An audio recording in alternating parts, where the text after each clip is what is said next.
রংপুর মেডিকেলে রোগী ও বাচ্চাকে বিছানা দিতে টাকা নেওয়ার অভিযোগ উঠেছে কর্মচারীর বিরুদ্ধে।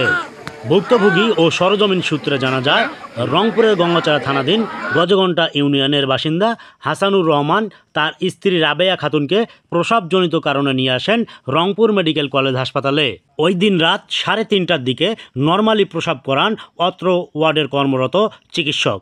পরে বাচ্চা ও রোগীকে বিছানা দেওয়ার কথা বলে জোরপূর্বক 900 টাকা নেন অত্র ওয়ার্ডের কর্মরত খোতেজা বেগম ও লবু বেগম নামে দুজন ফরেন বডি, যারা অত্র প্রতিষ্ঠানের কর্মচারী নন। তবে এই দুজনকে রেখেছেন অত্র ওয়ার্ডের শরীফা বেগম নামের একজন কর্মচারী।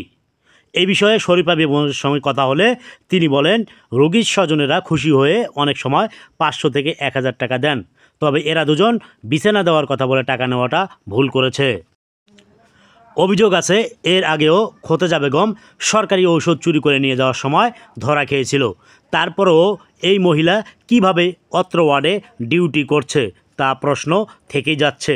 তবে কি হাসপাতাল কর্তৃপক্ষ তাদের থেকে মাসোয়ারা নিচ্ছেন? তারা আমার কাছে স্ত্রীকে হ্যান্ডওভার বাবদ আমার কাছে টাকা তারা আর কি ধার্য করে 1000 টাকা। তো আমি কারা ওইখানে যারা ওই লেবার রুমে যারা কাজ করছিল তারা।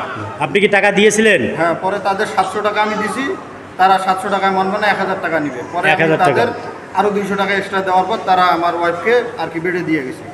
মানে এটা মূলত বাচ্চা দেওয়ার কারণে টাকা নিছে না আপনার স্ত্রীকে বেড দেওয়ার জন্য টাকা নিছে? কোনটা? বেড দেওয়ার কারণে। আপনার স্ত্রীকে বেড দেওয়ার কারণে টাকা নিছে 1000 টাকা। হ্যাঁ, আপনিও টাকাটা দিছেন। তারা বলতে এটা কবেকার ঘটনাটা? এটা হলো আজ 6 তারিখ 6/7/2025। আচ্ছা, আপনার নাম কি? আমার নাম হাসানুর রহমান।